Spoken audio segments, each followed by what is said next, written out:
It is double game week season with a plethora of chips to choose from, all within good reason. Welcome to this edition with a bit of juice involved, the double game week 24 edition of the FPL Addicts podcast. Let's do this.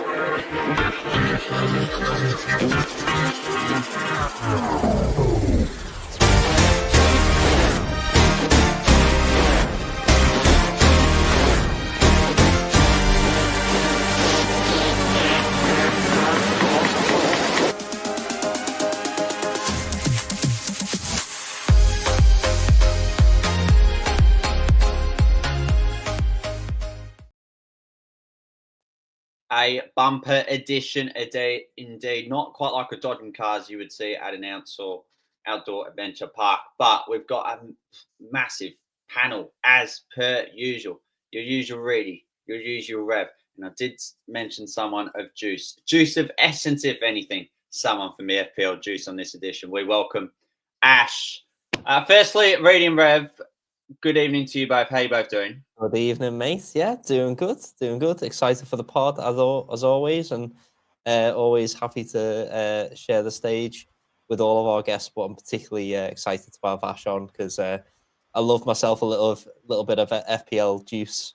I'm a busy guy sometimes, but I usually get the catch up on my juice, and it brightens my day. So yeah, welcome, Ash, man.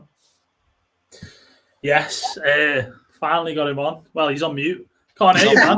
He's on mute. What way to start? I can't deal with this low grade tech. I need to be in a studio environment, lads. That's what I'm used to these days. Yeah, great to have you back again after last season, Ash. Been a long time coming to get you back in, mate. So how are you getting on? Happy to be back, mate. I think I tried to come on last week, didn't I? But didn't quite work out timings. So yeah, glad to be here. Obviously, I know, Reidy, you're always in the chat on the Juice Show and stuff, and I'm glad that you said what you said, Rev, that we put a smile on people's faces, especially when you've had a long old day at work, your boss has been shouting at you, you're stuck under mountains of paperwork, and then, you tune into us, and we just put a little smile on your face. So, I'm really pleased that you continue to watch on Catch Up, my guy, and I'm glad to be here tonight. Yeah. Thanks for having me. Very welcome. Ash, before we get to our sides, I wanted to get your take on something. And that is, what has been your stance on being able to bank 5 transfers this season? Is it a trick from the game, or does it allow us with more flexibility? Initially, I didn't like it. I've not really changed my thoughts on it, to be honest. This week has been the first time I've actually banked more than 2 transfers. So I've only just experienced it now, and that we're just literally just over halfway through the season. I've always either played a chip or I've used 1 or used 2. So it's actually really helped me this week trying to get enough players I got three players for the double in 24. And I wouldn't have been able to have done that had I not had 4 transfers banked. So I guess it just depends on your situation, right? Like, as a general stance, I don't really like it. I think 3 is about the right limit for transfers. Otherwise, if you stack 5, it's like half a wild card. Do you know what I mean? It's too powerful. I think 3 is about the right amount. Yeah, I think what Ash said, like, for me, just purely from a gaming perspective. So, like, I play a lot of, like, card games and board games, and, I've been involved in a little bit of game design myself in the past. And one of the things that I've noticed about being able to bank extra transfers is that if you started off, for example, with the right team, then you are at a huge advantage already, because your transfers don't get burned. We saw last season, especially at the start of the season, a lot of people burning transfers because they started off so well. But the people who fell behind now, because people are, being able to bank 5 transfers, they just purely from a gaming perspective, they fall further behind now and get punished more. And I only say that because I'm doing absolutely rubbish this season, and I do feel like I have been punished a little bit for my really poor start. But that across like over the board is just a general like gaming perspective on that, and yeah, it does punish people a little bit more. Yeah. Great points from you both. Rev, you were talking about your season so far and whether it's a poor start, but you have been on an upwards trend as of recently. You can be the first cab off the rank when it comes to sides, followed by Reidy and Ash. Yeah, so my game week went pretty, just slightly below average, I guess.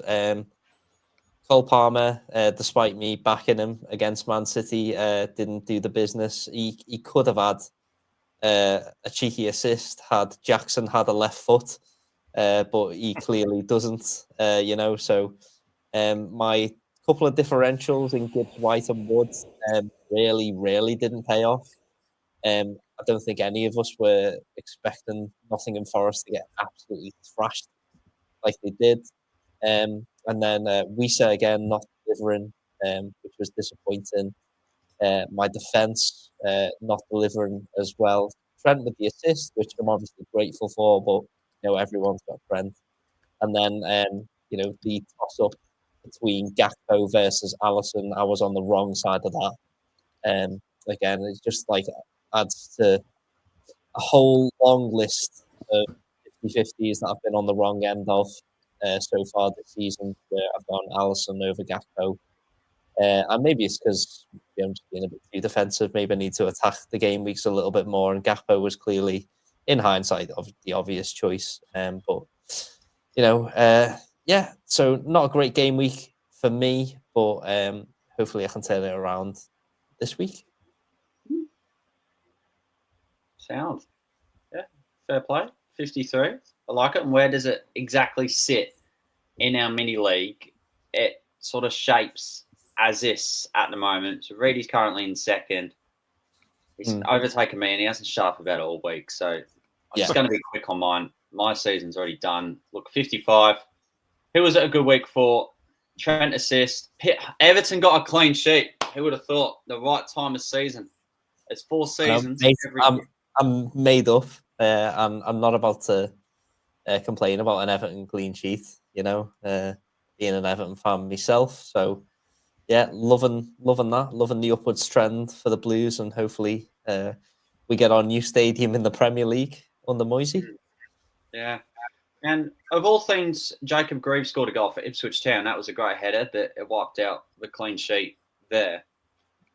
Reidy, you can go. You seem up and about. Oopsies, sorry, interrupted you. There you go. Yeah, really doing really well lately. Not too bad. Listen, 68 could have been better. Speaking of Everton clean sheets, better. You smug little. Listen, right. To be fair, right. Look at that bench, yeah. Like 18 points on the bench, right. It's not amazing, is it? But yeah, that's where you want your points, isn't it? Yeah. So like benching these Everton mofos, to put it politely, like I've had like a battle of like who do I start, who do I bench the last 2 weeks. Yeah. And I did it last game week where I benched both Palace, and obviously they got 12 points. They got clean. And then I was like, right, okay, Pickford, he's getting dashed. And then I was like, right, I'll put him on the bench, bring Henderson in.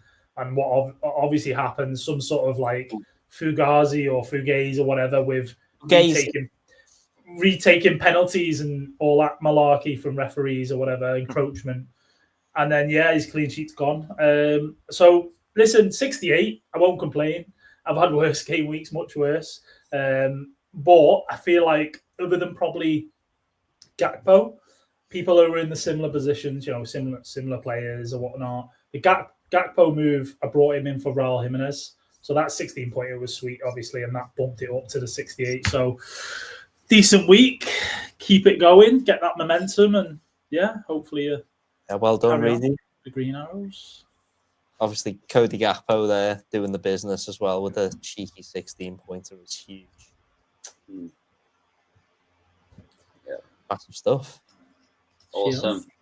Love it from you both. Ash, how did your Game Week 23 side go? Do you have some really good momentum about you as of recently. Or Is this not where I quite? share my screen? Yeah. Yeah. All right, that was smooth, wasn't it? Watch this. Can you see that? Yeah. Oh wait.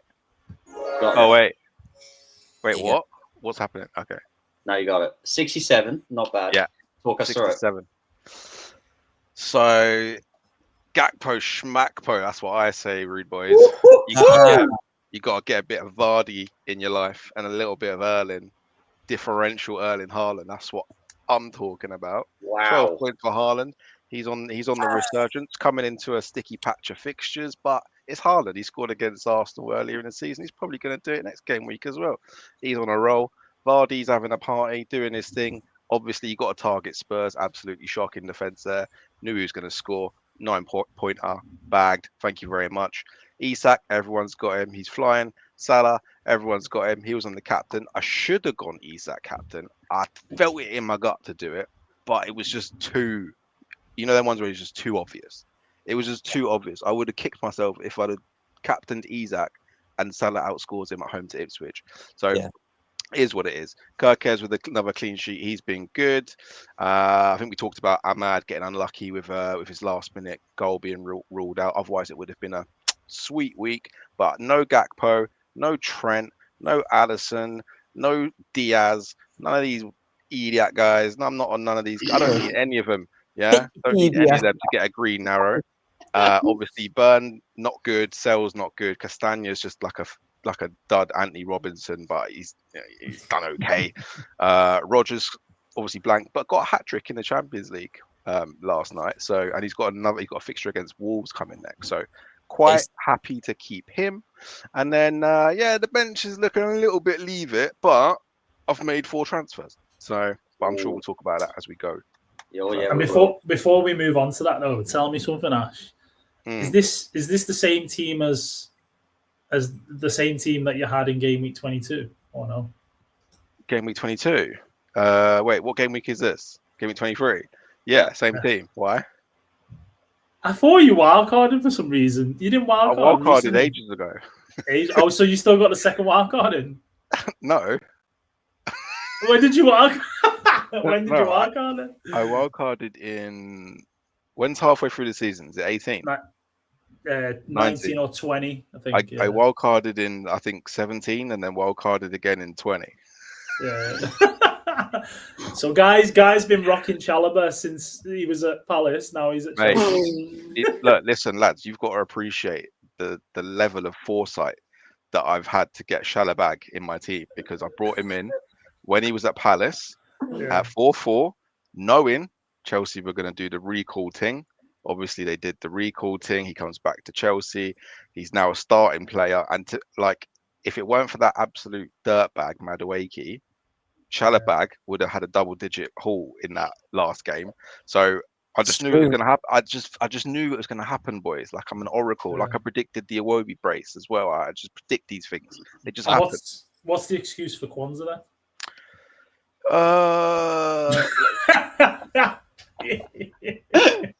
You're cutting out. Sorry, what was that? Oh yeah. No, listen. In all fairness, right, with that front three that you've got and you've pulled off those points. I mean, especially obviously Vardy more than the other two, because you'd expect it from Haaland and Isak. That's worked out great for you. It's a great move.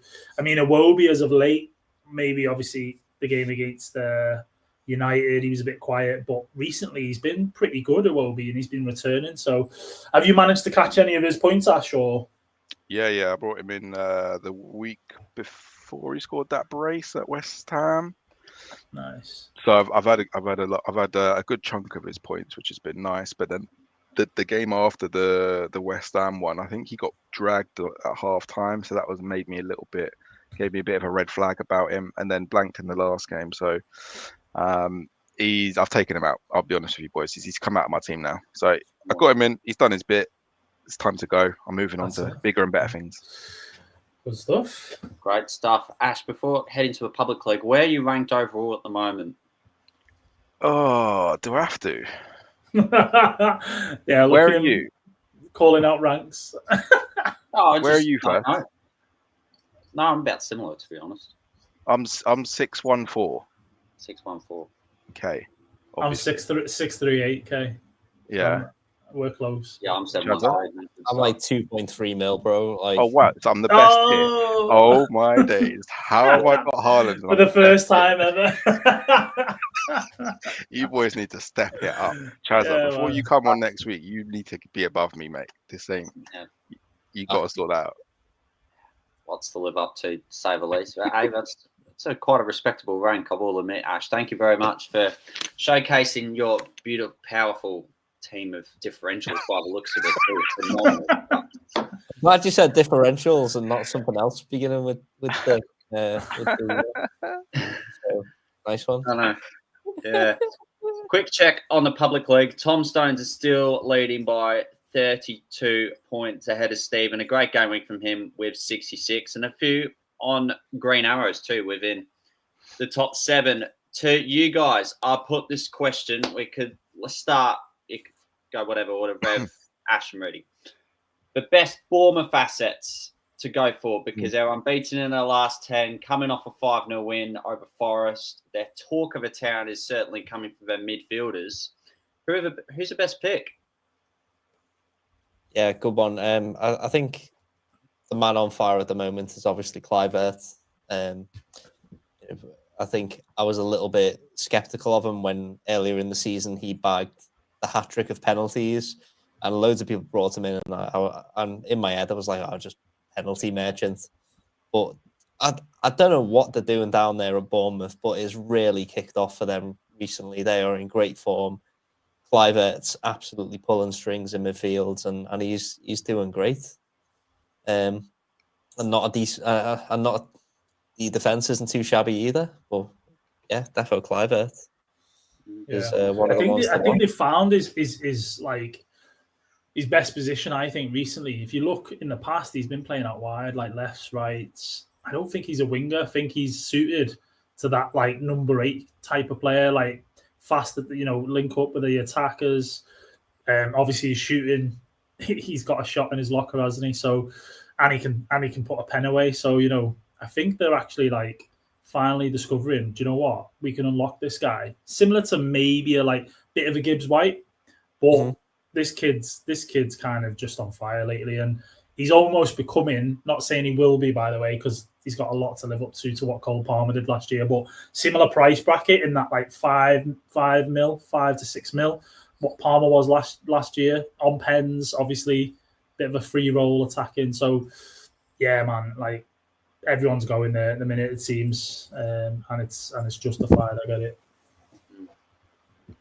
Yeah, definitely. That position change, as you say, is kind of key. I've just brought up his heat map on SofaScore, and it's so different to what he's been playing usually out wide, and he's a lot more central now. So yeah, great point, Reidy. Yeah, Bournemouth are cooking, man. Like ever since the new owners came in, like it's all stemmed from that. Like I don't know if you know, like it's that American dude, and Michael B. Jordan, the actor, kind of got a big stake in the club, and ever since then they've obviously set out a real guideline, and almost like a Brighton type of blueprint for let's get a forward-thinking, attacking manager. Let's get some young players on the cheap from across the continent who've got good potential, who we can mold into this system and formation.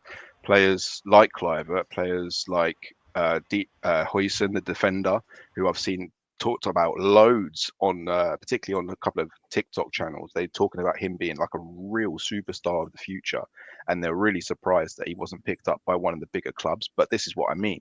Bournemouth have identified this kid as an absolute megastar in the future, brought him in, bedded him in. He didn't start the season starting, but he's worked his way into the team, and now he's made that position his own in that team. They're a really good side, very balanced, young, energetic, vibrant. They've obviously listened to the manager, and even though they've got like 9-10 injuries at the moment, they're still able to thump Forest 5-0 at home.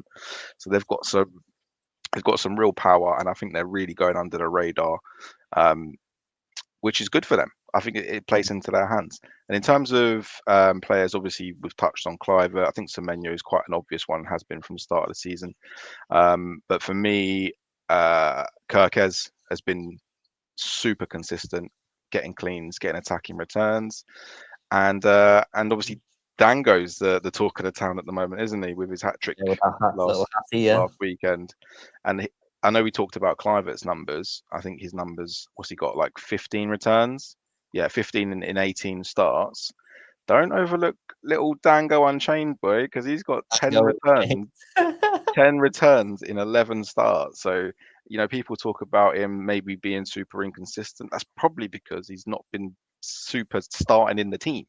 Give him a little run in the team, we'll see what he can really do. And at 5 mil, he was definitely on. It was a 50-50 between him and the person who I did pick to bring into my team as a 5 mil mid. So yeah, Kirkes and Dango. And he's obviously out of position as well, which is a massive advantage. He listed as a midfielder, but playing as a striker.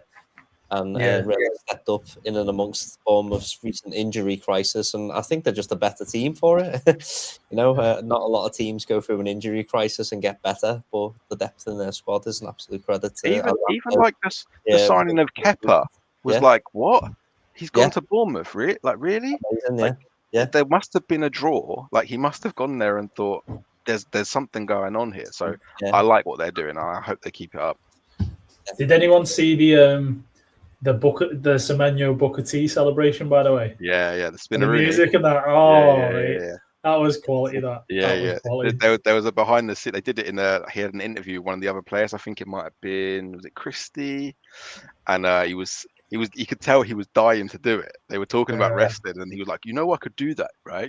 I could do the spinner Rooney. I'll do it if you. I'll show you right now if you want me to. Like, do you want me to do it? Do you want me? Okay, I'll do it. And then he does it.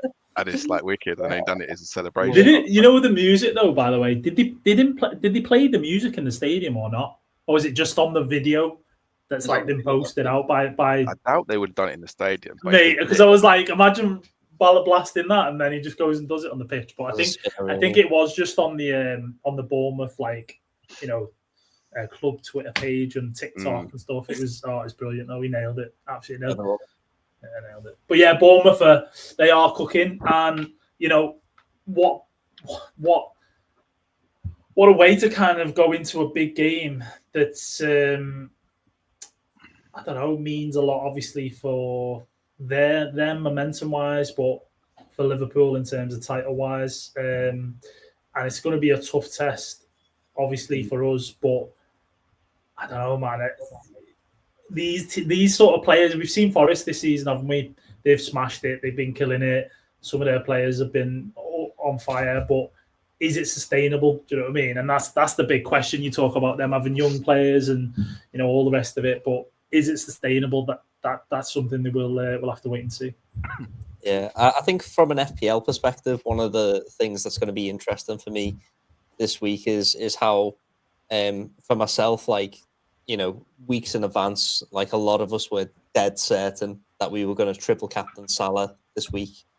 But a lot of us, and I know there's been a lot of chat and discussion about this, I've been looking at the upturning form of Everton, been looking at the upturning form of Bournemouth recently, especially Bournemouth, who look defensively and offensively absolutely excellent.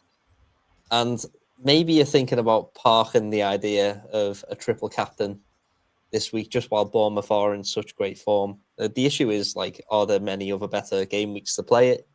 And we're not too certain. We know that this might just be as good an opportunity as ever. But I look at those two fixtures and I'm hesitant myself. What about you guys? Well, I don't have my triple captain, so I'm not really in that situation. I don't have to pick it. I went Haaland in game week 2 and went against Ipswich, and I understand the hesitancy. Bournemouth are a good side, man. They're going to give them a good game. It's not going to be a rollover. They're going to have to work really hard to beat Bournemouth, and I think it's going to be the same for Everton. They're going to they're on is it 2 match win streak now, Everton? Little change in fortune. Maybe over a year, yeah. Merseyside derby again. It's not going to be a rollover. Like if I'm playing my triple captain, especially this season, I'm looking to target Ipswich, Southampton, and the other shit team that came up. I can't remember who it was. Not playing against Southampton, doesn't it? A little bit, Mm-hmm. Like if it was like a Southampton Everton, yes, all over it. Even if it was a Southampton Bournemouth, yes, because you've got at least one of those like prime fixtures that you want to target for your triple captain. But to have these two, they do look a little bit like, they don't feel like bankers to me. And if I'm playing my triple captain, even if it goes wrong, you know you've played it on a banker. So yeah, that's just my 2 cents on it. Yeah, Fair play, mate. Great points. Yeah, I think in terms of that, like what we're saying about the captaincy this week, is there anyone outside of Salah that someone could, that you'd be happy with like going for, or do we think it's just a Salah 90-minute man? He's clear. There's no point taking any risks. You know, like going for Trent or a Gakpo maybe. Do we think that's it? It's pretty much just Salah or no one. I don't know. I look at the upturn in form in Man City at the moment. I see how they're turning it around, and I think maybe saving it for Haaland or maybe even a Phil Foden, who's been unreal recently. Like, not just from an FPL perspective, because he has been getting the points, but just from a playing perspective, he's absolutely balling out at the minute. Yeah. He really is being absolutely fantastic. And I look at those, those two players with Pep's new, more direct system that's really suiting Phil Foden at the moment. And I think that there's got to be another opportunity. I think that there is, or for me, there is what potentially could be a standout game week to play it, but it's all dependent on cup fixtures, and like we basically don't know until the rounds are over and so on. So in game week 36, City play Southampton and Villa. You know, that for Haaland will be a prime triple captain game week, especially the Southampton fixture, and they're quite capable, especially when it comes to the running. We know what City are like. The kind of like they grind results out, or they just sweep teams aside. Yeah, so that would be ideal. But if you say save it, and then that double doesn't end up becoming, it isn't a double effectively because of what happens in the cup. Have you missed the boat or missed an opportunity?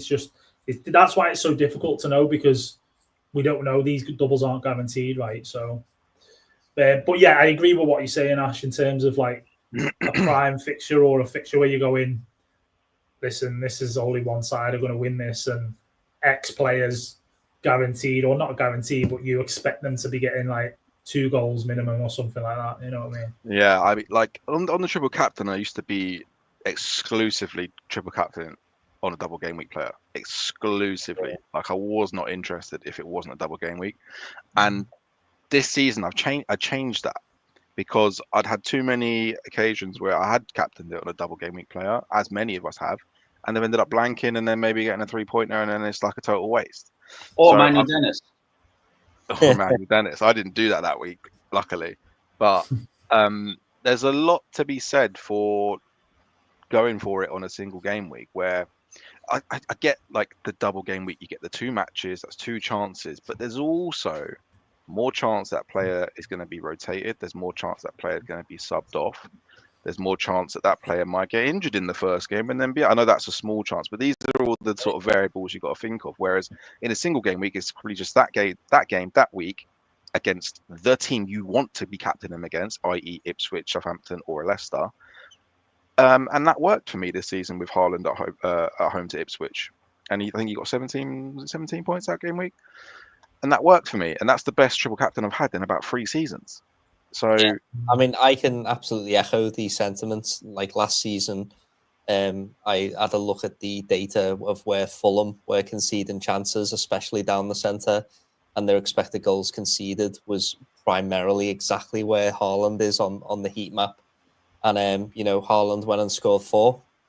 And also Fulham had a couple of defensive midfield injuries. So I just sent it. I sent the triple captain dead early, and he got a 4 goal return. So, it's about the opportunity for me. And for me, the triple captain this week is probably not on for me. For me, anyway, that's just my, 2 cents on it is that it doesn't feel like an opportunity this week against Bournemouth, who are flying, against Everton, who are looking more solid under Moyes. It doesn't feel like, we're going to get that mega haul against 2 teams who are really, turning it around. For those that are going to go and captain Gakpo as well, obviously most people are going to go Salah if they're going to triple captain. Is there an argument there for triple captain on Cody Gakpo, do you think? Or is the fact that he was in the squad for the Champions League a little bit of a concern? There's an argument based on form, right? Salah's not exactly been firing on all cylinders, has he, recently? And Gakpo looks like he's kind of... his standards, yeah. By his standards, yeah, he's dropped off a bit and people are like, oh, what happened? But Gakpo's like, he just looks like he's a lot more comfortable now. He does play out on the left and likes to cut in, obviously, but, you know, he is capable of getting goals from the middle as well, like we saw from that cross from Trent last week. So it's not a crazy idea, but when you've got Salah there, who you know is on pens, right? I think that edges it really. You know, you're going to go for the guy that's got penalties. So another thing that edges it for me, Salah over Gakpo, is the fact that Salah is registered as a midfielder, so he gets the extra point for the goal as well. Yeah. So at minutes, there's probably three reasons really, all in all. Let's be honest. Yeah. But I mean, I think Gakpo's nailed. But yeah, I hear what you're saying. Yeah, another potential option to use the triple captain would be in 33 when we could double against Leicester and Villa. Now that is down yet again to the cup, and if we blank in 29, we've still got to beat Tottenham, obviously, to get through to the final. We're 1-0 down. Yes, it's at home, but you know that's not a given at the moment. So that to me probably has more appeal in 33. We play Leicester, one of the worst teams in the league, obviously, and those two games, I think. Let's just have a look. It'd be Leicester away, but still, that's easier than probably Bournemouth and Everton away, isn't it? You'd say. Yeah.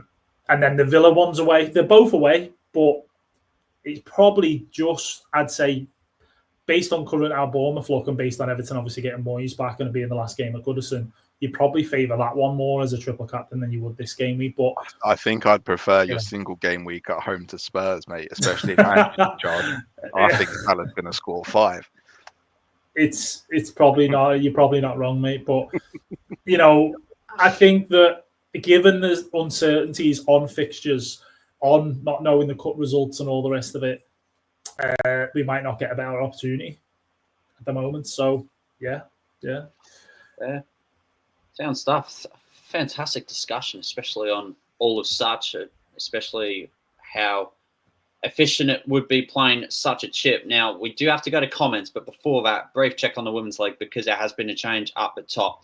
Mira has found a way to get back on top now with a lovely 72-point game week, and Julia slipping down within the top 3. However, Zara Kennedy had a very good week. Now, Rev's mentioned this behind closed doors. Time to get into the comments because the viewership plays an integral role on every episode we do. Let's see who's in the house. More importantly, Miriam, good evening to you. We got Double J and Jojo. Juice in the stream, drinking coffee and brandy, I reckon. But is he correct, though, Ash? No, it's not. It's actually not. No, you're actually going to be really disappointed. I'm drinking green tea with lemon. No brandy, no. No brandy, nah. No, I did have a couple of beers on Tuesday. You like a beer, don't you, Chaza? Yeah, but I've got a shocking truth, actually. What? It's teetotal now. Yeah. Oh, swear. Don't worry, we'll get you some water on Tuesday's show. I was looking forward to showing you the beer machine we've got and having a couple of pints, but never mind. Don't worry. What's worse, Ash, than being a virgin? Being sober. Being a virgin that's gone sober. Jeez, right? Yeah, it's all happening, isn't it? Yeah, that's correct. Wow.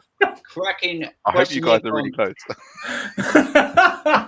He'll take it on the chin. He knows I'm only joking. Yeah, well, I'm not sure how I'm going to recover mentally from that. Anyway, guys, Tom, he says, Rev, I'm not getting any Everton assets myself. What are your thoughts on Decore as a differential? Moyes has started playing him higher up the pitch, or is it a punt too far? I think it's a point too far, mate. I think also midfield options. There's so many great midfield options that you could get at the moment, and I think the Core is like way down the list for me. There's so many players that we could consider getting before we think about an Everton midfielder. I'd much rather have Ndai myself, and use him in that Yao Pedro slot in most of our FPL teams, and that cheap forward slot, because Ndai might be on penalties as well, as we've seen him take a penalty. So that's one of those great things. He's got a double game week.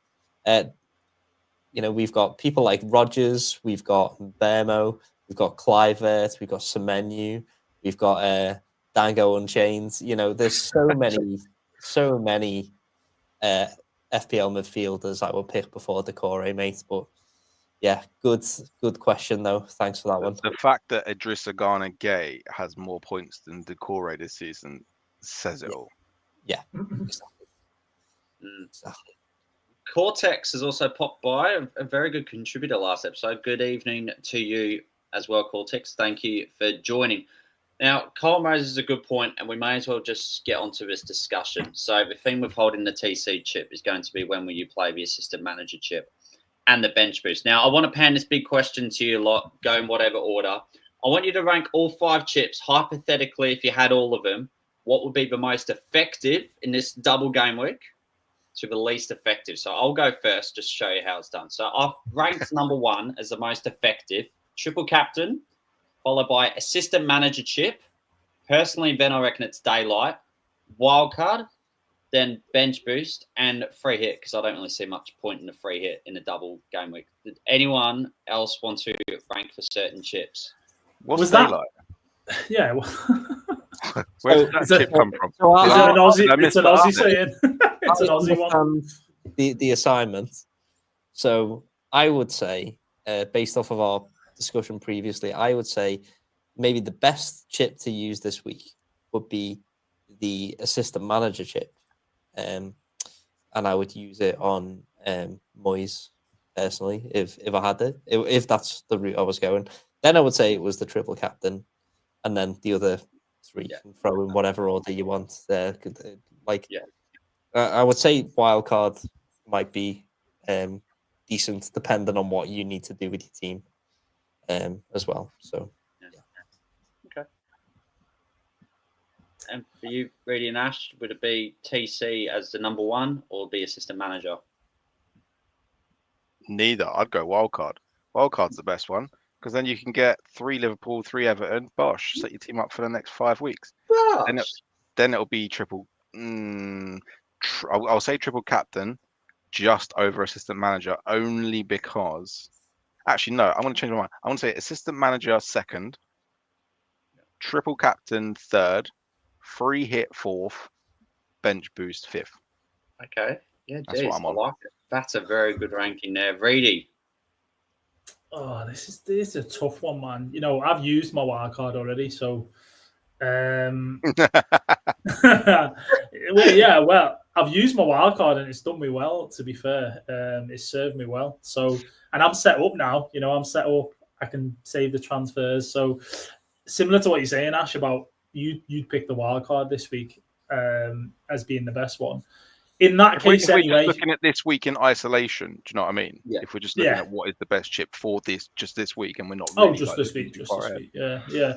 I think it's a bit dangerous, the wildcard this week, because I think it'd probably be quite easy to get rid of some players that A, have got value in them, and B, are probably going to return as well. So that's the danger. Like, if you're going for 3 Everton, and then Everton are absolute arse, in these 2 fixtures, you're going to be fuming. You're going to be hating yourself if you're picking them on a wildcard. But yeah, for me, it's probably triple captain. I probably would just go triple captain. I'd then say it would be, for me, it'd be free hit. Now, bear in mind, I might not be using my free hit. I might be navigating that with 5 threes in 29. And obviously, we don't know the outcome of the cup. So it'd be triple captain, free hit. I'd probably then go Assman, and then I'd go bench boost. Is that all of them? I think that's all of them, isn't it? That would be, yeah. Wow. Geez, that's very interesting. So one's gone TC, the other's gone assistant manager? No, I don't even know. Someone put triple captain 3rd, which is crazy. Damn. Yeah, I think it was Ash. Yeah. Yeah, that was me. If anything crazy happens, it's probably because of me.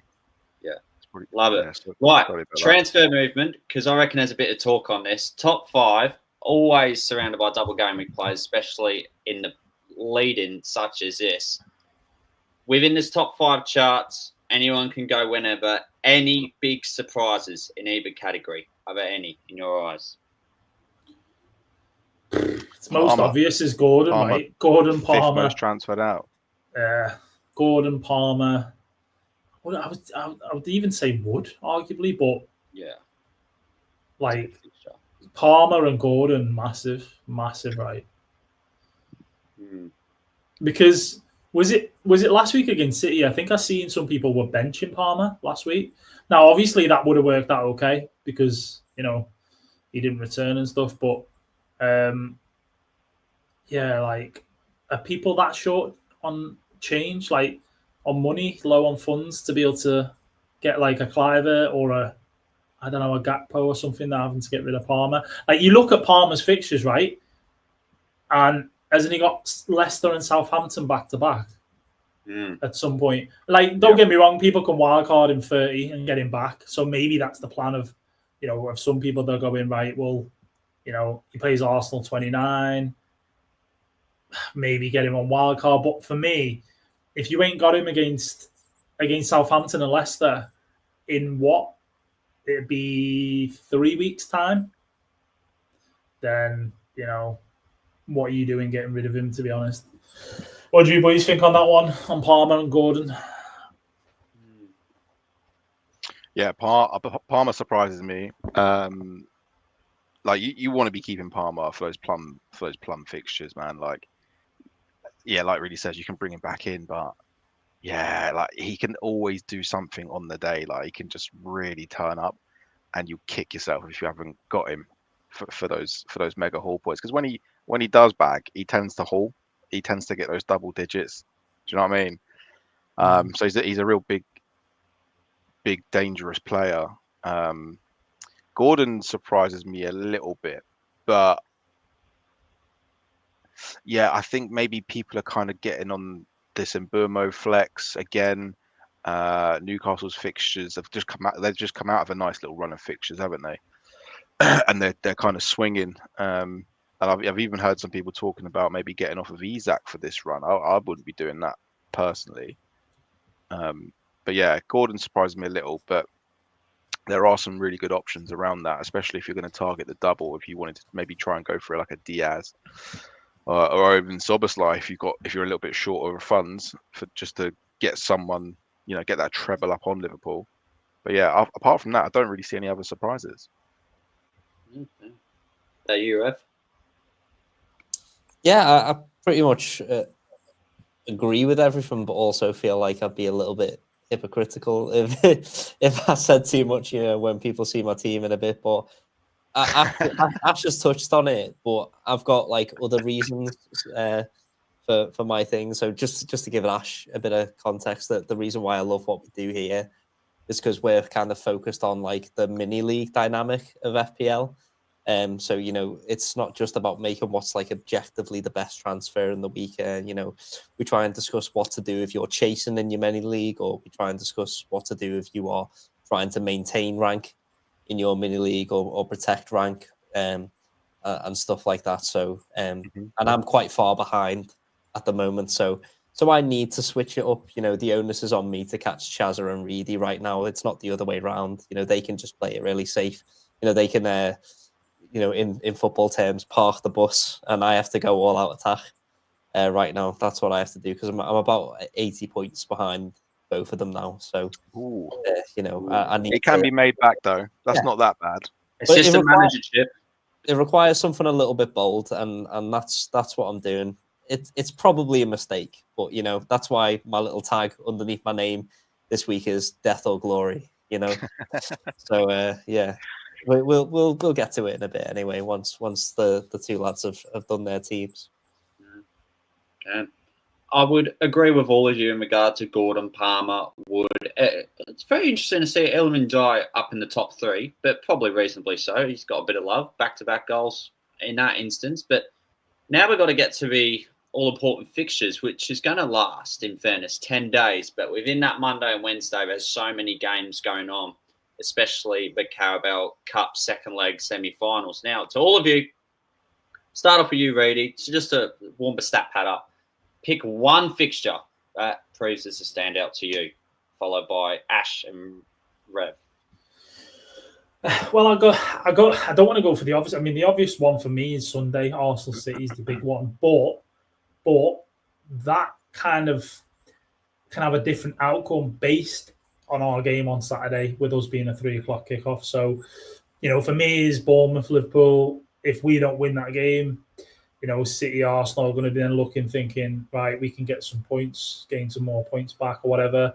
Obviously, as well as that, Forest are up there still. They beat Brighton at home, and there's extra pressure on us to get the 3 points. So for me, that's a huge game, given the Bournemouth are in form at the minute, and we've got to go there and take the points from them. So that's my fixture for this week. Let's go Ash, actually. My favourite fixture this week is Brentford Spurs, man. Like, if Brentford win this game, the amount of pressure on Ange is going to be relentless. Like, already the Spurs fans are absolutely booting off, like they're not happy. And I do understand it. Like, they're Tottenham. They're literally just above the relegation zone. But they have to bear in mind, they are still in every cup, and they've got literally a decimated squad, and they're literally bare bones. Yeah. But after what is it? I think is it four losses in a row, or 5? 4 maybe? I don't know. Like, if they get another defeat, like, I just really worry. And I like Ange. He's refreshing. He's different. I like that he's trying to change up the style. I like that he sticks to his guns. Yes, he's a little bit tactically naive. He's a lot tactically naive. He does need to be a bit more adaptable. But yeah, they've got to find a result here, and it's going to be tough because Brentford at home are a real good team. They're a really well organised, strong, dynamic, pragmatic team who have got some really good attacking players in Mbeumo and Wissa and speed in Sharda, and they've got a lovely little attacking mid now in Damsgaard who seems to be pulling all the strings for them. So it's going to be a really interesting game. Yeah, great. As well as the triplets in midfield. Was it Janelt, Norgard, me the guy? Yeah. Well, so Jensen's been dropped a lot recently, I think. Yeah, make room for Damsgaard in the 10. Yeah. You know what though? Question: is it fair to sack a manager when you've got so many first-team players injured? That's not the manager's fault, right? So, like, he's not going to change how he plays, but he just hasn't got the players with the ability, the capability, and to be able to kind of get in the wins and stuff. So I don't think it is fair. No. What I would say as well, though, is the reason that they have so many injured players because of the way that they're playing and the way that he's managing them. Because he tends to, at the start of the season, he was sticking with the same 11 every week. There was very little rotation, really, apart from maybe Johnson, who was coming on and off. So was he giving them all too many minutes? Was he not utilising his squad enough? These are the questions that they've got to ask. If the answer is no, that he wasn't utilising his squad, then that is bad management. And then if he is the reason that he has so many injuries, then I don't think it's unfair for them to sack him. But if they truly believe that he's a genuine injury, not a result not a result of his tactical ineptness, if that's a word, then I think it's all good. But I do think they just need to give him a bit more time. Fair dues. Yeah, good fixture. And what about yourself, Chaza? Great picks. I'm going to go the Merseyside derby because I genuinely believe Everton will be so up for this.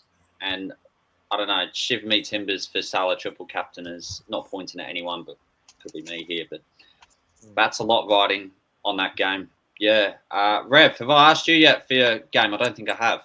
I think for me, it's going to be, I know Reidy touched on it earlier, but for me, it's Arsenal City. I think, Man City have really been in the ascendancy of late, and they've been doing really well. So, if they come back again and put Arsenal in their place with Man City's usual late season rally that they seem to do every season and start putting big teams in their place, then we could see a lot of people ripping up their teams, I believe. Yeah. So there you go. No love for Ipswich Southampton then, eh, boys? Favorite comment. There we go. There we go. Speaking, yeah. Well, Springball game, indeed. All right, it could well be time to reveal our sides, unless I've missed anything glaringly obvious, like I usually do. Reidy, Boomo Flex. Have I missed anything? Probably not. No. Boomo Flex. What was that before? Bunda something. Triple Bunda. Triple Bunda. No, you've not missed anything, Chaza, I don't think. Sweet. All right, let's crack on it. Time to reveal our teams for Double Gameweek 24 and see if anyone's going to make moves in front of camera, which I'm not shy to. Wink, wink. Right, who's first up? Who wants to go?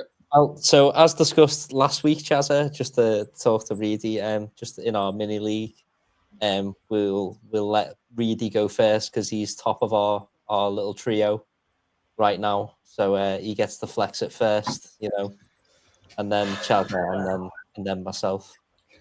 This is the this is the outcome of a great wild card and setting up, ready for doubles and blanks, things like that. So as you can see, already got triple Liverpool, already got double Everton. I think that's as far as I'm going to go.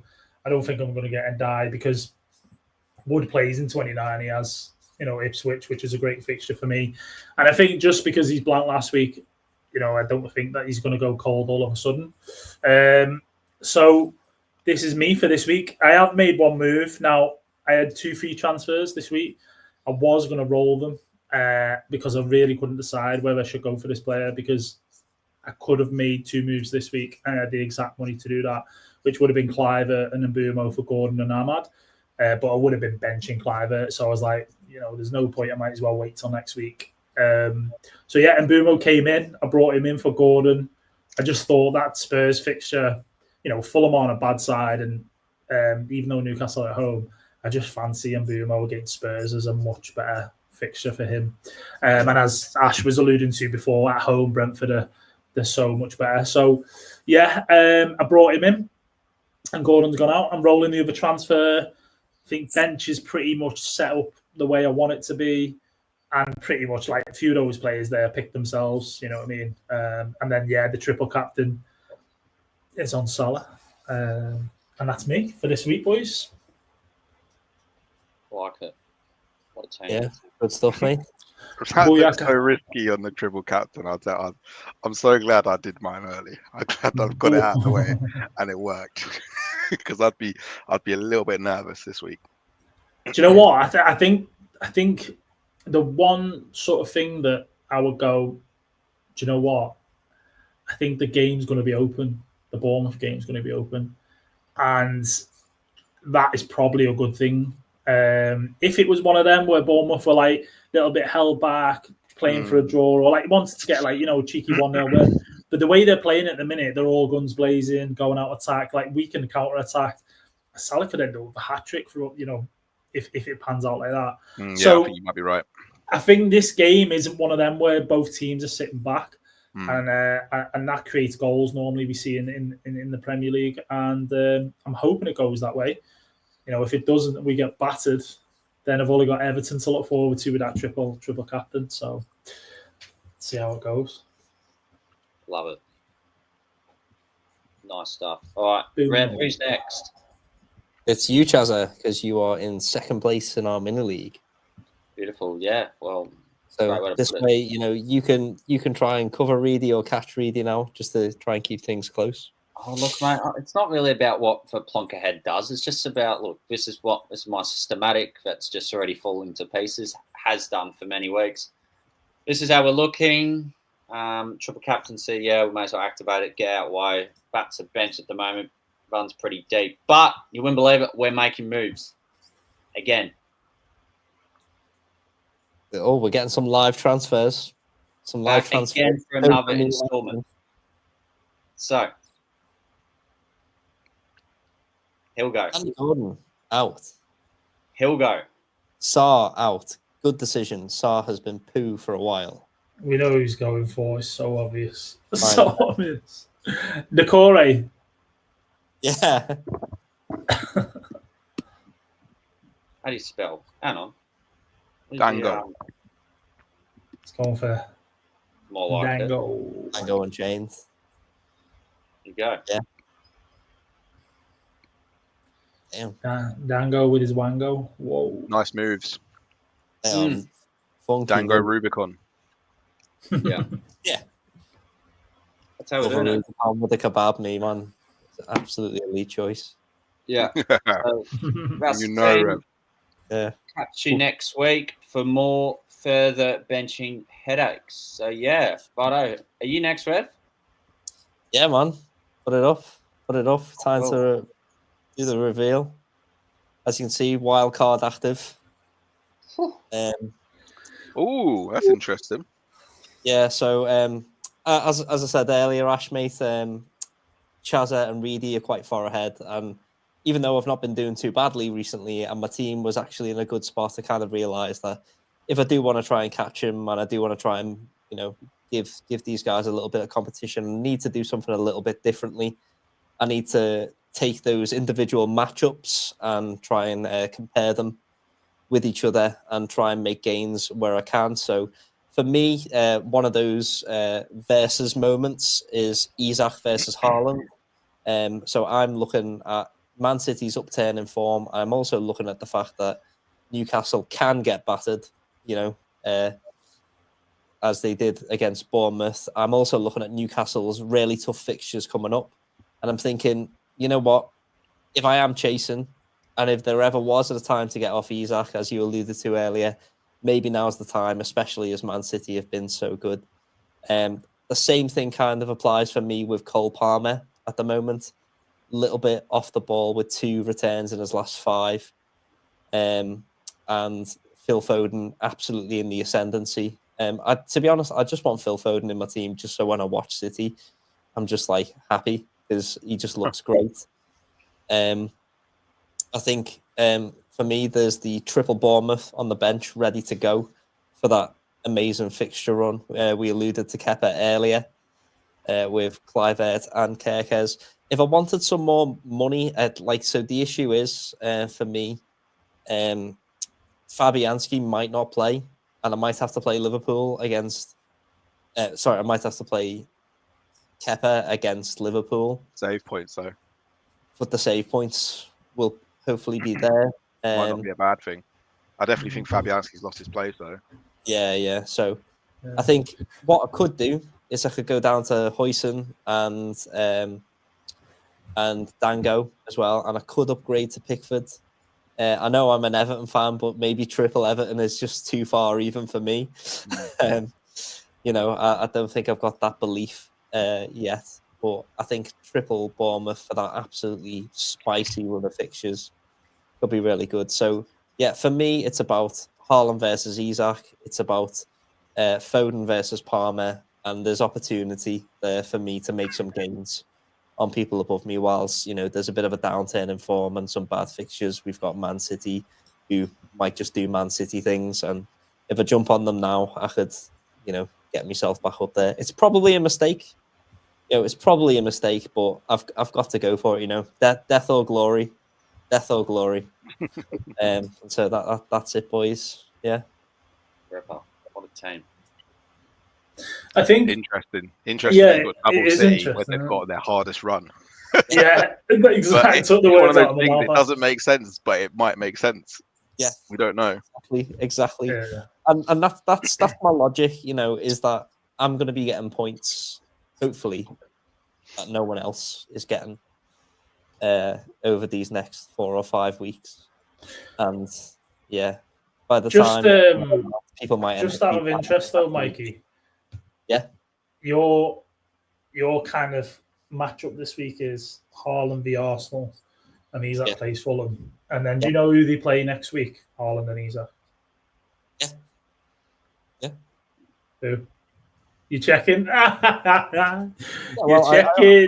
I know that is. Look, check it out. Like I know that this is not a great run, but Arsenal defensively, you know, everyone No, raves about the Arsenal defense. I'm not there. I'm not on board with the Arsenal defense. I've not really had Arsenal defense all year, and the only time really Arsenal defense has really been reaping the rewards is when Gabriel scores a bloody bullet header once in a blue moon. You know, like that's when. So they have been leaky. Newcastle have been leaky. Spurs have been leaky.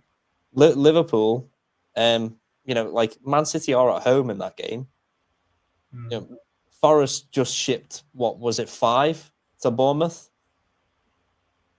Yeah. Yeah, I think both of them have similar fixtures, and like for me, I'm a wanting to be paying. I understand why you're doing it, like so I get it. You want to catch up and stuff. But for what I'm paying for Haaland, and you know what he's at costs, similar fixtures. Like obviously they both play at each other, and Forest and Liverpool, you know, stuff like that. Yeah. But I hear it, mate. It's either genius or madness. This probably madness, but it could be genius, and that's why I'm doing it. And I need to do something. You know, I can't just be hoping to get the same things. The other reason why I've done it as well is because, again, Ash, you know, going back to our mini league, you know, kind of tilt on our podcast, is that if I triple captain Salah this week instead of doing my wild card, there's no advantage that I can gain, you know, for chasing Chaza and Reidy. Yeah, right now. You got to mix it up. You got to take a more high risk strategy now, which is more fun to play, to be honest. Yeah, exactly. And so this is a fun team now, you know, and I think it's a scary team as well. I think if I've got this team below me, I'm going, oh. And if Palmer blanks again, and Palmer blanks again, and Foden, you know, and Haaland score again, then people are going to be looking over the shoulder, and that's exactly what I want. So, in the context of your mini league, Haaland's obviously a great pick because he can pick on any given Sunday, twice on a Thursday, 3 times on a Saturday. Foden's come into form, so they are good. They are good picks, and I've always said Haaland's points will correlate to Man City's performances, and if Man City turn it around, Haaland turns it around. So he's such a good pick. I do wonder though. You've talked about going more high risk, but then you've also picked exactly the same 3 Liverpool players that the other 2 guys have picked. So where's the advantage? Where's the differential there? Are you just trying to be a little bit conservative, but trying to balance that out with some high risk players? Ultimately, I do believe that Gakpo has been ignored for too long. By but he's everyone. Not a secret anymore. He isn't a secret anymore. But at the same time, I feel like Gakpo, Salah, and Trent are certainly 3 players who not just can, but will punish you every week if you don't have them. You know, we see Trent recently with those 11 and 12 pointers, like back to back. And I was like really happy that I had him in my team there, because like who else was I going to get? Like some other waste man getting 2 pointers every week. Like genuinely, like, you know, like and said waste man. Yeah. Like they're genuinely, like, defenders have been absolutely poor. They have, you know, and Trent is like the exception that proves the rule, I guess. So for me, you know, it is about you know, wanting to go a little bit different, but also like recognizing I can't be too silly with it either. You know, like if there was ever a time to jump off of Isak, if there was ever a time to jump off of Palmer, if there was ever a time to take a little punt on Ndiaye, you know, if there was ever a time to bring in triple Bournemouth, it's right now. All right, if you were going to go a little bit more riskier, let's say you didn't go Gakpo, okay, who would you bring in? Who would you have on this wildcard instead of Gakpo? Probably Wisa. Yeah, shout. Exactly what I was thinking. Yeah. And that's the thing is, you know, I can move to Wisa if needed, but I've got Mbeumo as that Brentford cover as well. I'm not necessarily too keen on the Brentford double up, especially with Mbeumo on pens. You know, if we Brian Mbeumo's penalty miss was allowed to stand, and all of a sudden we saw that we said might be on penalties, it'd be an absolute no-brainer, wouldn't it? But for me, I'm kind of happy with the one Brentford player going into these next stretch of games. I am thinking about game week 29 with this. I feel like this team should take me all the way to game week 29 with 5 free transfers. Hopefully, fingers crossed that we don't get some bad injury luck. But yeah, I hear what you're saying about it, and I totally agree with you. But at the same think if you're going to go for it, just go for it. Well, 80 points behind, what have you got to lose? Well, you might as well just go all out. It's like, who else do I go for? Listen, I'm licking my lips here. Palmer against West Ham at home, thinking, take him out, Rev, take him out, mate. Because I mean, Chelsea have been a bit poo recently, though. Yeah, that's true. But West Ham at times are just they are bad. They are bad. But they've been a bit better since Potter come in. Don't get me wrong, they have actually been better. But I think Chelsea at home, that's feels like a plum fixture for Palmer to get a return in. So fair enough. I admire your bravery, mate. But I feel like Gvardiol over Trent here could have been massive. Yeah, because the percentage owned on Gvardiol is significantly lower than Trent, and I think he offers $6 for it, though. You know what I mean? I definitely toyed with a draft with both Gvardiol and Trent, but I was down to having Dango and Bermo and Rodgers, and I wasn't terribly too sure on having triple 5 mil midfielders as well as Ndiaye, and having to pick 2 of them every week. I wasn't terribly keen on that, if you know what I mean. So, how much in the bank, Mikey? Nil. Oh, nil. Yeah. So that's what happens when you're a Haaland owner. And Salah, he's got both, innit? Yeah. So I had to make these moves earlier in the week because Clive went up, and Ndiaye went up. I think who else has gone up? Gakpo went up. Who else went up? Mikolenko went up. Did Trent go up at something? Maybe not this week, but yeah. And then also Gakpo, I think, went up as well this week as well. So I had to send it. It was a now or never situation on, I think, was it Tuesday night? And I was a little bit nervous because I knew that Liverpool had the Champions League fixture as well. So if Gakpo or someone got injured, I'd be kicking myself. But thankfully, it went all right. Nice. Yeah. Well, anyway, that's the wild card, boys. We'll see what happens. Here comes Arsenal Man City 0-0, and me just chucking myself in the Mersey. Do you remember the game? I don't know if it was the last game they played each other, but do you remember was it the Haaland goal and he chucked the ball at the back of Gabriel's head after he scored? Yeah. And then was that the same game at the end where he told Arteta to be humble or something? Yes. Stay humble, and then a 9-game not scoring streak. And then it all went wrong. That was when it went bad. Stay humble. Stay humble. Yeah. So I think it's going to be a bit spicy, I think.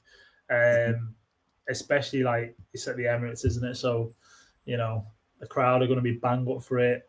Gabriel's going to be chipping away at Haaland, kicking his ankles and stuff. And I don't think they're going to be treating him nicely, put it that way. So I think Man City do this every season, though. Like Man City historically have had some bad starts to the season, and then just remembered who they were, and then just absolutely tore teams apart, including top sides.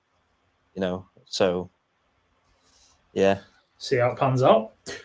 How's your team looking for this game week, Ash? I think is you're the only one we're not seeing yet. Yeah, here we go. Get ready for this. Here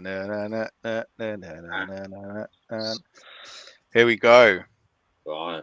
This is what I'm saying. So I had 4 bank transfers. I've made all 4 moves. I used all my money up. I took out Burn, I took out Kwanzaa, I took out Vardy, and I took out Iwobi. And I brought in Kanate for the double, Jai for the double. I brought in Damsgaard, and I bought in Bree I needed a 3.9 defender. I was choosing between him and Bree.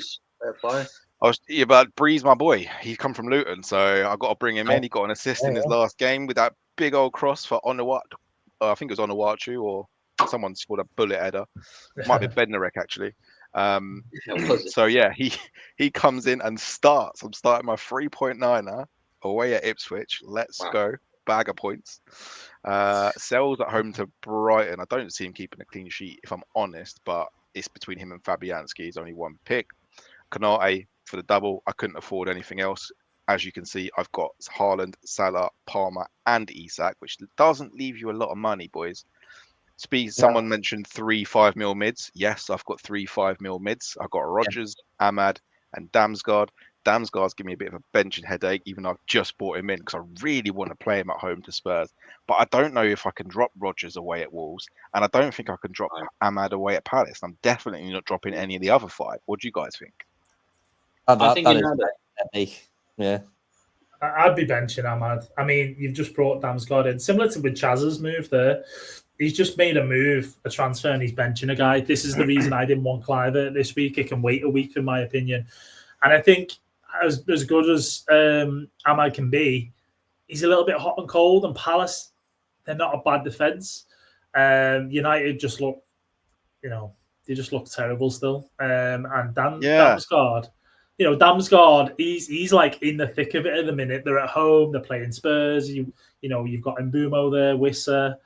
I'll be going for that, man. That's what I was thinking. Like, it's really bugging me that he's not in my starting team. I think I'll get to when's the first match? Is it Saturday? Saturday morning? Yeah, Saturday. Yeah. I'll get to Saturday morning, and I'll probably make a late call on that because I really want a piece of that game of Brentford Spurs. And it's the I suppose you've got a coin toss on Sunday, haven't you? I mean, you've got Haaland playing. You've got no Arsenal defenders, so that's fine. Yeah. But then you'd have the Brentford and Spurs and the United Palace. I mean, would you be surprised if Palace kept a clean sheet or won that game or whatever? You know what I mean? You probably wouldn't. Whereas the Spurs Brentford game is going to be chaos. Yeah, no, I take your point, but Ahmad has been just so Man, you've been terrible, but Ahmad is so good. Like, he's a level above everyone in that team, and yet he's probably one of the youngest players there. Like, he's been so consistent with his returns. I don't know off the top of my head what they are, but let me just have a quick look. 6 goals and 7 assists, so that's 13 returns in 16 starts. That's top draw. Like, I've struggled to leave that out. I think if anyone is going to miss out I'll be honest, before he scored a hat-trick yesterday, it was going to be Rodgers. But then he scored that hat-trick, and I'm thinking, I can't leave him out now. He's banged him 3 in the Champions League. Like, what am I doing? But yeah, I think it's just going to be one of those ones where I just go with my gut on the day, and I decide whether to bring him in for one of these 2 guys or not. I'd definitely be benching Rodgers. I just don't like his underlying data, to be honest. Rodgers, he just scored a hat-trick in the Champions League last night. Fucking hell. I mean, I'll just repeat myself. Reidy. I'll say I just don't like his underlying data. So get Rodgers up. Just bench. Yeah. Get him up. Look at his expected goal involvement. Look at all of that. The thing about Rodgers is that we never know when he's going to return. So, look at those XG stats and those XA stats. They are poor. Should we look at Damsgaard's? Yeah, not much better. The thing is, though, I think I've got it just about right at the moment because he's he's an assist merchant, isn't he? I don't know. I think Ange might have lost the dressing room, and so one thing the press conferences. I think I mentioned it on the stream when you were asking the other day about your moves, Ash, and I was like thinking, surely this guy just goes Kwanzaa to Trent, With Haaland. what money? No, listen, Haaland to Gakpo. So there's your free Liverpool, pretty much the same as everyone else. It would be Trent, Salah, Gakpo. And then you would have had money to go for someone else in midfield. I think you would have had quite a bit of money there, right? Gakpo for Haaland would have been like 7 odd mil spare. Then obviously you'd have had to put a bit more back into Trent from Kwanzaa. But you'd have had probably like 3 enough. mil. Yeah, you'd have had like enough to go higher than Damsgaard. Like, was that not a consideration? Yeah, and then Burmo. And then my team looks like everyone Everyone team. else. I'm not Yeah. I'm not greedy. I'm not doing that this season. I said from day one, I'm not trying to be like everybody else. I'm not trying to. Yeah, but now you got man like Bree sat off. Like, listen, you know what I mean? Like, big man like Bree, he's coming with the cheese, mate. I'm telling you, he's going to be racking up some assists like you wouldn't believe. That's right. that defense is like, yeah, I don't know. Makeshift. I've had a cheap defense all season because obviously I don't know. You might not know this, guys, but I had a deal with Nick that I would season keep Haaland for the whole season, and he would not have Haaland for the whole season. So, like, I can't take Haaland out unless he gets injured. So he's in my team. He's there. I've got this agreement. It's in place. It's in stone. It's in blood. It's a contract. It's not really, but it's more like a verbal contract. Yeah. And he's not going, and I'm quite happy with that because I tell you what, as soon as he gets out of this run of fixtures, everyone's going to want Haaland because the back end of the season for Man City is so good, and we know what Man City do at the back end of the season. They turn up. So look, I could do those moves, Reidy, but I would look at my team and I'd be like, what am I playing this game for? Pointless. I just love the philosophy of this team. You know, like Chaza and Reidy will tell you that I've been banging on about how much I hate defenders in FPL this season, and their returns have been so hard to predict, and seeing like your team like so heavily invested in those front 7 positions is just like, you know, indicative of what FPL has been all about this season. So yeah, well played, mate. Left and right. I'm above. Look, my ranks are above you guys, right? I've not had Gabriel. I've not had Saliba. I've not had Gvardiol. I've not had Trent. I've had no premium defenders all season because I just don't think there's value in them. There's no value there. I'm trying to get those. I said this a couple of weeks ago. I said, everyone's shopping in Waitrose for their defenders, mate. I'm turning up at Lidl looking for the old cheap bargains, the little value deals, mate. That's what I'm trying to find. Going around Netto, man. Yeah. That's it. Yeah, man. This is proper like as their essentials, legit. This defense, mate. Like, I've got my Nectar card out and all sorts, mate. I'm getting savings, bosh.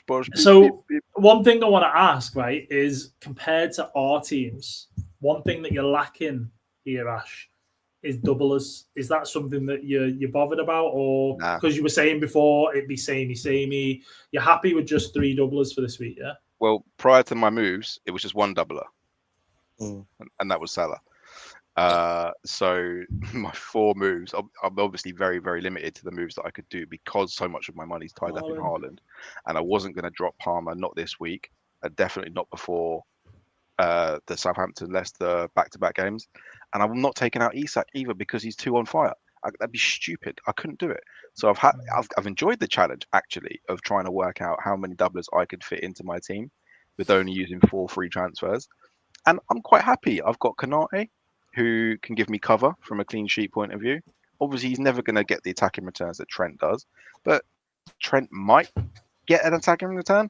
He's more likely not to get an attacking return. It depends what happens on the day. He also gets subbed off quite a lot, which I don't like for Trent. And Die. Like, it was going to be between him and DCL. DCL got injured. That made my situation quite simple because I did have a little play around with Beto because I do think he's going to get the nod up front. But the fact that Ndai is so involved within the play, he's on the penalties now as well, that just nicks it for me, and he's an exciting player. So look, I'm quite happy with my 3 triplets. Like I said before, I don't think the double game weeks are everything. We've seen many a double game week where it's not gone to plan, and I'm targeting more important weeks than this one. Good stuff, mate. Thanks for sharing. I just got to say, I've got to head off now. No worries. I will see you all later. Ash, always a pleasure. Never a chore. Mate. And thanks and good luck, everyone, with your game week. Right, cheers. Take care, buddy. Cheers, Rev. Take care. Now it's us. Yes. Come on. Well, before we get to Captain's Corner, which is going to be pretty short. It's going to be revolving around one guy. There have been loads of comments flooding our DMs on the right-hand side, hasn't there? Been Reidy. There's been some very intriguing ones. Cortex, just quickly, I didn't have any change to Clivert, so I had to stick with the Dango, Mango, Inatango, Hakuna, Utara. And off air, yes, of Ainus now on field over Robinson. Bowen's a turn, really good point as well. He's going to be big once he does come out. Leif Davis starting for me. I can feel Hall coming, possibly. Question to you both. Would people rather get in Canate for no hit or Trent for a -4? Oh. Probably just Canate, isn't it? If you're taking a -4, we could keep clean sheet, 2 clean sheets. Is it likely though? I don't know, 1 maybe I'd expect. So for the -4, you probably just stick with Canate in it. I tend to agree, but for a totally different reason. I think taking hits is cheating, so that's why I would do it. You're cheating, bruv. Like, you obviously haven't managed your team that well. You're having to pay extra to do extra moves.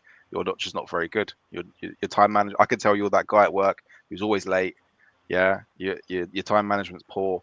Yeah, your calendar's all over the place in your team's meetings. You're that guy who's taking hits. That's you. All right. Love it. Wow. Says it. Fair play. Canate for no hit. Canate for the win. Mike Halpin, thank you very much for tuning in. Really appreciate it. Good evening to you. Ange Ball is not working. The only update I got is that he's currently leading in their final Europa League group stage match 1-0 this evening, and they're currently placed 5th, so they don't need to go through the playoff phases of that competition. Yellow sticker defense, yellow labels, Ash. Yes, boys, it's got to be done. Yes, that is correct. So, get those bargains. Bargain hunting, not quite with the captaincy, but now it is time to revolve our segment around it. Mo Salah, okay.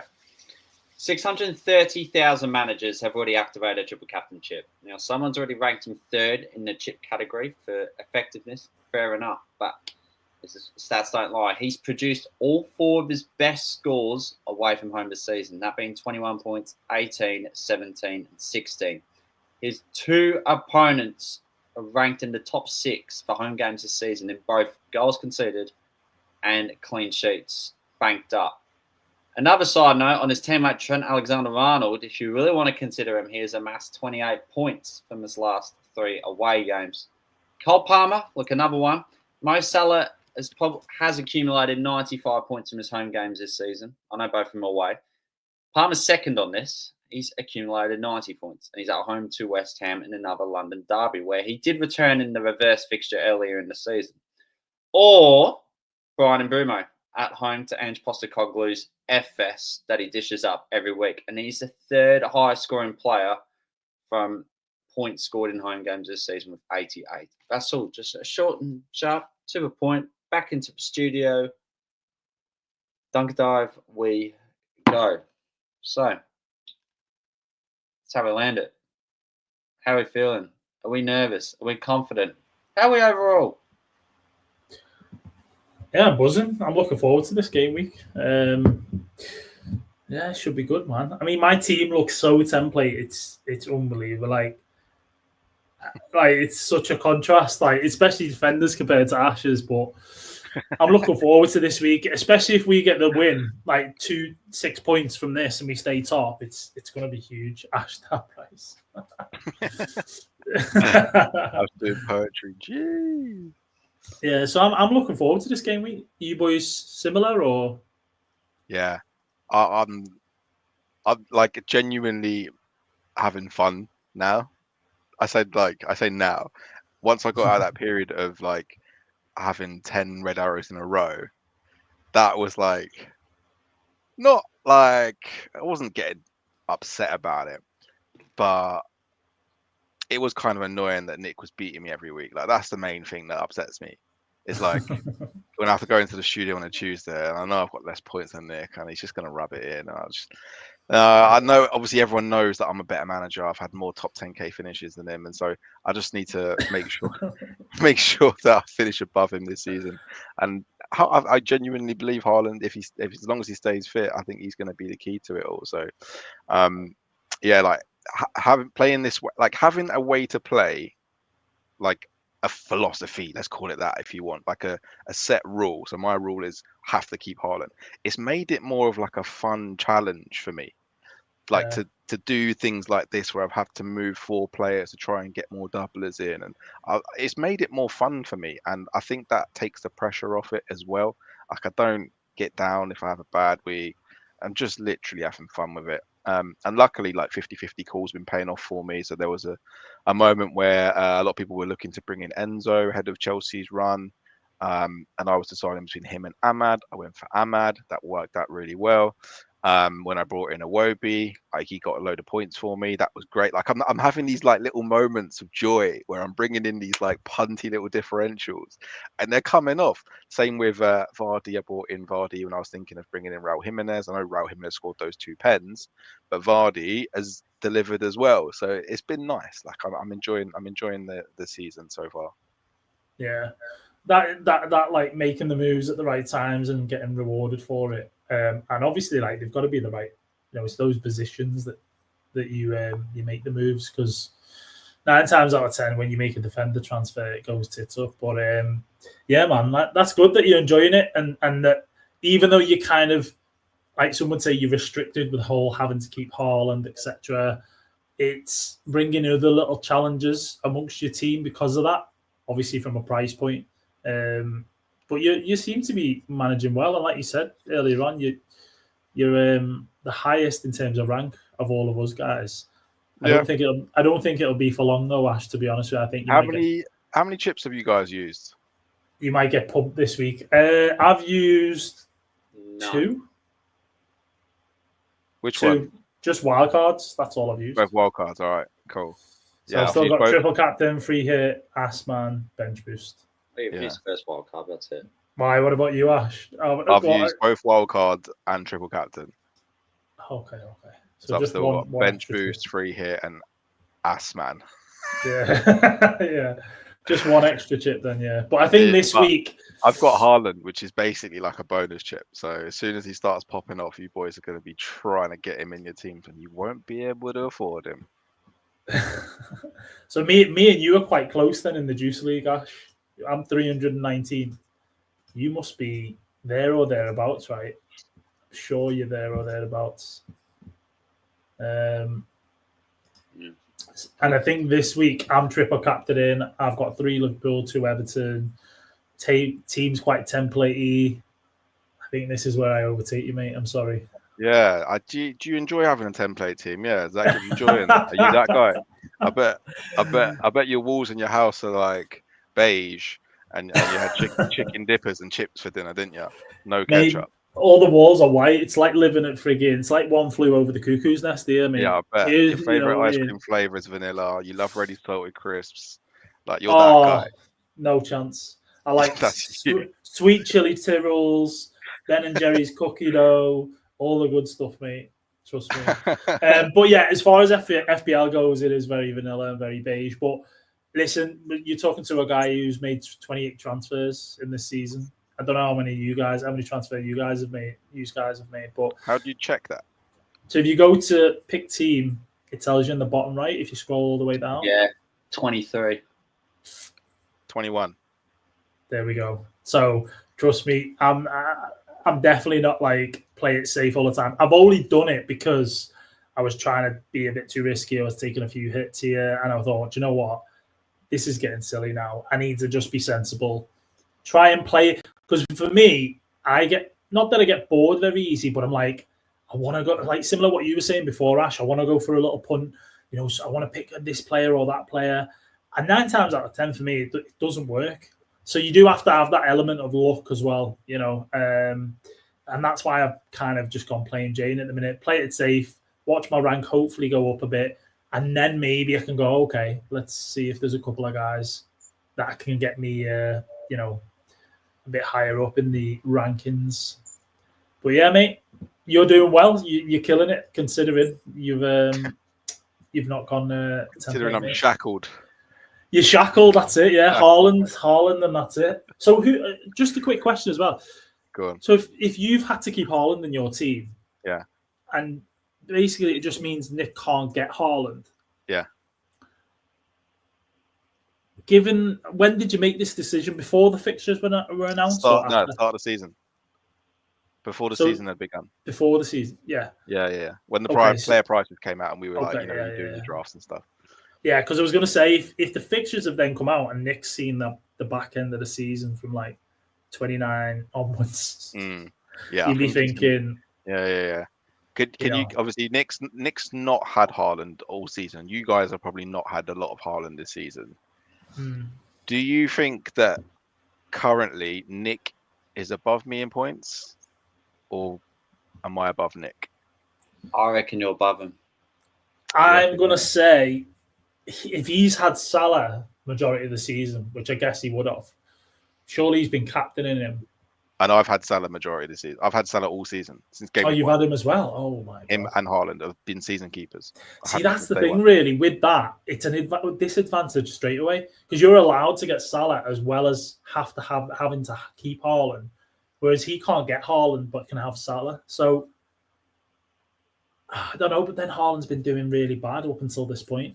I'm going to say you've gone above him now. You must have gone above him. Surely. No. I'm on 14.28. He's on 14.44. So he's 16 points above me. But there's not much in it. When you think about it, like he's not had Haaland all season. I've had Haaland all season. There's not much in it. So it's made for an interesting season so far. Wait there, how many points is he on again? 14.44. 1.428. No, I'm on 1.428. He's on 1.442. You're on 1.428. I'm on 1.427, man. That's mental. That's mad. Beauty. Well, we'll probably wrap it up there for this installment. Cracking conversation as per. And I just want to say thank you to you, Ash, for coming on. Pleasure, mate. I've got a lot of time for you boys, so give me the shout whenever. And obviously looking forward to welcoming you onto the studio next Tuesday. Vols reverse style. That's what it's all about. Come next Tuesday. Yeah, that should be fun in the Almighty Juice studio. It's time to pull out the smelling salts, I think, Ash. Yeah, I need to order some more, though. Those last ones, they got a bit overused. They got overused? What the hell? Yeah, every single person that came on the show was getting a little sniff of that. It was hilarious. Too good. Righto, guys. 201. Best of luck. Double Gameweek 24. And hopefully we see a few 100+ banging scores. Till then, catch you.